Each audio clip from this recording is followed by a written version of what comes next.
Hey guys, it's me again.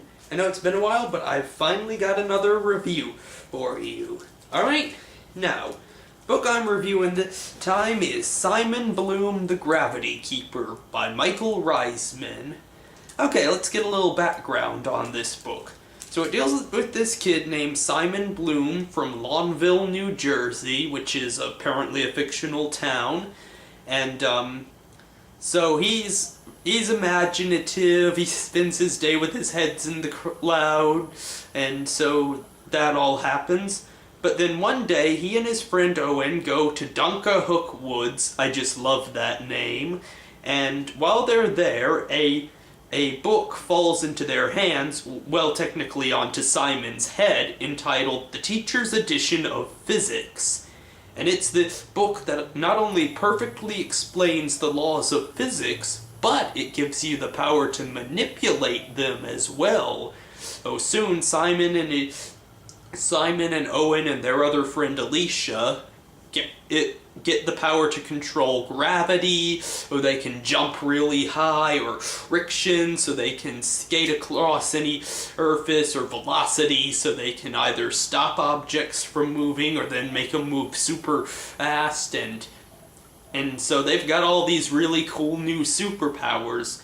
But it turns out that that book originally belonged to the Knowledge Union, which is basically this big group, this sort of secret society type think tank who owns all these books. Like they got one for physics, one for biology, one for astronomy, one for chemistry, one for psychology, one for mathematics, and those are all under the order of science. And there's other little subgroups, like there's the guilds, like the Craftsman's Guild who builds things.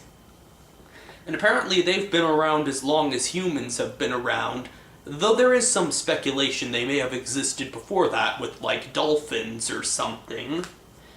So it turns out there's this ex-member of the society, Sirabetta, who wants to get control of the books of power, or because the society kicked her out, and I'm not going to tell you why, you have to read in order to figure that out. So she's got power too, but she needs the book to complete her power, and there's more to that, but again, read the book to find out why. So suddenly Simon, Alicia, and Owen have to figure a way to defeat her and save the book before it's too late. So how will they do this? Check it out in the book. Alright, now we're gonna get into the what I liked part. First of all, let me just say that the whole general premise is absolutely brilliant. I mean, the guy's a first-time writer, but he nailed it spot on. I mean, the characters Simon and Owen were beautifully written. I mean, I related to them completely. There was a time or two I thought, was this guy specifically writing this for me because I love it? And I mean, and to a certain extent, Simon and Owen were like clones of myself. Oh yeah, that's great. Oh, and the part where the narrator, you think he's this typical third-person omniscient narrator, but he's part of the Society of History, so it's his job to watch all this. And the part where he becomes a character and interacts with the other characters, I went, whoa.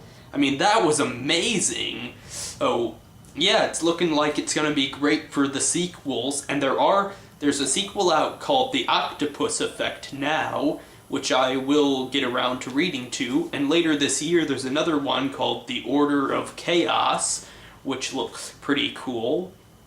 So yeah, and I love the way they explained all the science, and science was the general premise, because you think it's magic, and Alicia even comments, what is this, magic, at one point, but Simon goes, no, it's not magic, it's really advanced science. And I loved that it's not some sort of mythical power, but it's just science that sort of controls it. And yeah, reminds me of Arthur C. Clarke's third law. Sufficiently advanced science is indistinguishable from magic. Oh, and the part where Simon is reading The Hitchhiker's Guide to the Galaxy, loved that. I mean, it's one thing where it's like a book, but when you actually have a book making a cameo appearance, that's amazing. And you can tell, and there were a lot of references to the Hitchhiker's Guide to the Galaxy in this book, so if you loved the Hitchhiker's Guide to the Galaxy, you will love this book. So I have nothing but praise about this. And here's another thought. Universal Studios won the movie rights to this book, so looks like we could be seeing a movie in the future.